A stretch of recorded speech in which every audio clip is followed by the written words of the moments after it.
Hello, good evening, जय माता दी। कैसे हैं आप सभी लोग? मैं भी ठीक-ठाक हूँ। आप लोग बताइए आप लोग कैसे हैं? आप लोग मेरी हालत देख के तो समझ सकते हैं कि मेरी इतने दिनों में क्या हालत हुई होगी। बहुत सारी चीज़ें रहीं, बहुत परेशानियाँ रहीं, बहुत दिक्कत रही और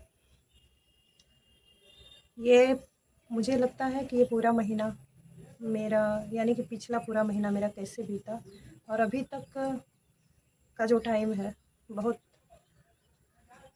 कठिन रहा मेरे लिए, बहुत मुश्किल भरा रहा।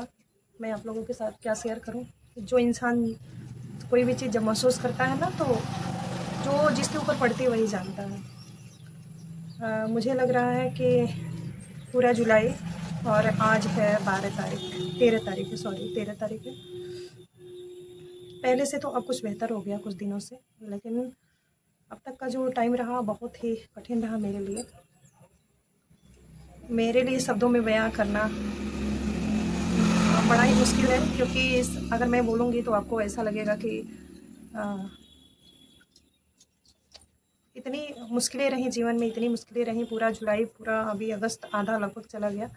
इतने दिनों में बहुत सारी दिक्कतें हुई और बने रहिएगा वीडियो में, आप लोग कहीं जाइएगा नहीं। सारी चीज़ें एक-एक करके मैं बताऊँगी, आप लोगों के सामने रखूँगी, क्योंकि जो भी चीज़ें रहीं, इतना आसानी से इतने दिन का टाइम यानी कि 1.5 महीने का टाइम जो है वो बीता, कैसे बीता वो तो मैं जानती हूँ, मेरा दिल जानता है। बहुत मेरी शक्ल, मेरी सेहत में आप लोग खुद देख सकते हैं कि मैं कैसी हो गई हूँ इतने दिनों में। बहुत सारे लोगों ने मुझे कमेंट भी किया कि किसकी तबीयत ख़राब है, क्या हुआ है, क्यों ऐसे आप परेशान हैं, तमाम चीज़ें रहीं। तो उस समय मैं बहुत ज़्यादा किसी का जवाब देना भी उचित नहीं समझ रही थी, क्योंकि मैं सोच रही थी कि जब सारी चीज़ें, सारी मुश्किलें सॉल्व हो जाएँगी, उसके बाद मैं वीडियोज़ बनाऊँगी और आप लोगों के सामने सारी चीज़ें रखूँगी, सारी बात बताऊँगी। लेकिन एक चीज़ ये भी है, अगर इंसान ब्लॉग बनाता है तो उसको सारी चीज़ें शेयर करनी चाहिए लोगों के साथ। लेकिन मेरे अंदर इतनी हिम्मत नहीं थी कि हर चीज़ मैं आप लोगों को बता पाऊँ, आप लोगों के साथ शेयर कर पाऊँ। हाँ, छोटा-मोटा मेरा शॉर्ट वीडियो आप लोगों ने देखा होगा, हॉस्पिटल में मैंने बनाया था, तो वो चीज़ें बहुत हिम्मत करके मैं बनाती थी। उस समय भी मन होता नहीं था, लेकिन ये होता है ना कि अगर मैं अपने चैनल पे एक्टिव हूँ, तो यानी कि मेरा चैनल है तो उस पे मुझे एक्टिव रहना ही पड़ेगा, क्योंकि यूट्यूब का ये नियम है कि वीडियो पड़ती रहे, चाहे कंडीशन कोई भी है। और तमाम ब्लॉगर लोग ऐसे भी हैं जो कोई भी कंडीशन रहती है, उन लोगों का कैमरा हाथ ही में रहता है, वीडियो बनता रहता है, कंडीशन कोई भी हो। लेकिन शायद मैं उन लोगों से बिल्कुल अलग हूँ। मुझे तो जो भी अपनी परेशानियाँ थी, अपनी फैमिली की जो भी दिक्कतें थी, उसके अलावा मुझे ये नहीं हो रहा था मैं वीडियो बनाऊँ या किसी अपनी यूट्यूब फैमिली को कुछ बता पाऊँ। मेरी कितने लोगों का कमेंट भी आया कि क्या हुआ है, कौन बीमार है, कैसे है, लेकिन मैं कुछ नहीं बता पा रही थी। बहुत ज़्यादा टेंशन, वो मुश्किल भरा दौर। ऊपर वाले से मैं हमेशा प्रार्थना करती हूँ कि कभी जीवन में किसी के ना आए। मैं मानती हूँ कि ज़िंदगी है, उतार चढ़ाव लगे ही रहते हैं, लेकिन एक-एक साथ कई परेशानियाँ आ जाना, ये बहुत ज़्यादा तकलीफ़देह होती है। तो माता रानी की कृपा रही आज तक, तो जितना ये 1.5 महीने में लगभग 50% मेरी परेशानियाँ हल हो चुकी हैं। कुछ और चीज़ें हैं, अगर माता रानी मेरे साथ रहीं और रहेंगी भी, ऐसा नहीं है, मुझे पूरा विश्वास है, अटूट विश्वास है। मेरा विश्वास कभी टूटा नहीं है आज तक और ना ही टूटेगा, मुझे इतना पूरा विश्वास है इनके ऊपर। लेकिन 50% यानी 60% मेरी परेशानियाँ समाप्त हो चुकी हैं। अभी कुछ है, तो माता रानी मेरा वो भी ठीक कर देंगी, लेकिन जो भी चीज़ें रहीं वो बहुत ज़्यादा दिक्कत वाली रही। बहुत सब कुछ अपने ही व्यवस्था करना, सब कुछ अपने ही देखना, सुनना, सारी चीज़ें करना। एक गार्जियन होने के नाते, एक माँ होने के नाते, एक पत्नी होने के नाते तमाम ज़िम्मेदारियों का निर्वहन करना पड़ता है। तो वही चीज़ मेरे साथ भी रहा और मेरी सेहत, मेरी शक्ल, मेरी सूरत, सारी चीज़ें देख के आप अंदाज़ा लगा सकते हैं कि मैं किस दौर से गुज़र के यहाँ आई हूँ। फिलहाल मैं घर आ गई हूँ, यानी मुझे आए हुए 7-8 दिन हो गए। मायके चली गई थी, मायके मेरी मम्मी पूजा रखी थी, वहाँ पे पूजा पाठ हुआ, सारी चीज़ें रहीं। तो वहाँ से राखियों की बाँध के रक्षाबंधन के दिन ही मैं घर आ गई और ऐसे कठिन परिस्थिति में मेरे मम्मी-पापा, मेरा परिवार, मेरे भाई-बहन मेरे साथ खड़े रहे और मेरे यानी कि हर मुश्किल में मेरे मम्मी-पापा, मेरे भाई-बहन हमेशा मेरे साथ खड़े रहते हैं। यानी मेरे मायके का पक्ष हमेशा खड़े रहता है मेरे साथ और कुछ बहन बेटियाँ भी थीं, उन लोगों ने भी मुझे फ़ोन किया था हाल-चाल, क्योंकि दूरी अधिक थी, कोई जा सकता नहीं था, हाल-चाल का ही एक सहारा था, फ़ोन ही एक ज़रिया था।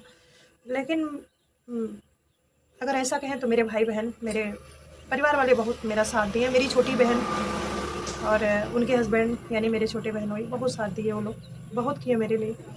तो ऐसे कठिन समय में जब कोई अपना खड़ा होता है साथ में ना, तो उसका एहसान जीवन भर नहीं भूलना चाहिए। वही साथ, वही चीज़ जीवन भर याद उसको रखना चाहिए। बहुत कठिन परिस्थिति रही, बहुत। अभी तो फ़िलहाल हालत इनकी ठीक है, डॉक्टर बोल दिए हैं सेहत में काफ़ी सुधार है, घर आ गए हैं। और मैं आप लोगों को बता दूं, जो मेरी यूट्यूब फैमिली मुझे पूछ रही थी कि क्या हुआ, किसको क्या हुआ, तो मैं बता दूं मेरे हस्बैंड की तबीयत ख़राब थी, उनको बहुत ज़्यादा दिक्कत हो गई थी। मेडिकल इशू, तमाम जांच हुई, तमाम चीज़ें निकली उसमें, लेकिन जो भी रही आसानी, उसका इलाज है, ऐसा नहीं है कि नहीं है। तमाम मेडिसिन वगैरह, मतलब ड्रिप वगैरह लगती थी, दिन में 9 लगती थी, 3 सुबह 3 दोपहर 3 शाम में। तो फ़ीवर बिल्कुल उतर ही नहीं रहा था, 103, 104, 105, यानी कि अंत में मुझे एडमिट करना पड़ा राम मनोहर लोहिया में। तमाम बहुत दिक्कत हुई हॉस्पिटल में, लेके रहना, सोना, वहाँ का आप लोग समझ सकते हैं कि हॉस्पिटल की ज़िंदगी क्या होती है। जो बीमार है वो तो बीमार है ही, लेकिन जो साथ रहता है उसकी क्या हालत होती है। तो वही सारी चीज़ें मेरे साथ रही। फ़िलहाल मैं घर लेके आ गई हूँ। आप लोगों का प्यार और माता रानी की कृपा हमेशा मेरे साथ रही, और मैं इस मुश्किल से 60% उबर चुकी हूँ। थोड़ी बहुत बची है, तो माता रानी की कृपा रहेगी तो मैं उससे भी उबर जाऊँगी, पहले की तरह मेरी ज़िंदगी हो जाएगी। लेकिन ऐसे समय में कुछ अपने लोग थे जिन्होंने साथ, क्या कहें, हाल चाल तो नहीं पूछ सकते थे, लेकिन कभी ये भी नहीं पूछा उन लोगों के किसी चीज़ की ज़रूरत होगी तो मुझे बता देना। ये बात मुझे बहुत खली।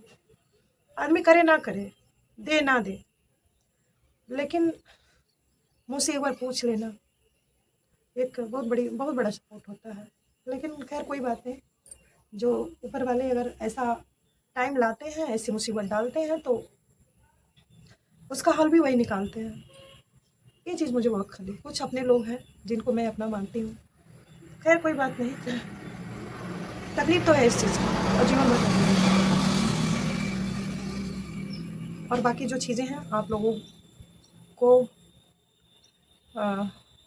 अगर आप लोग कमेंट करेंगे तो मैं आगे भी और सारी चीज़ें बताऊंगी कि क्या हुआ था, कैसे हुआ था, ये कहाँ पे थे, तमाम चीज़ें मैं आप लोगों के साथ शेयर कर सकती हूँ।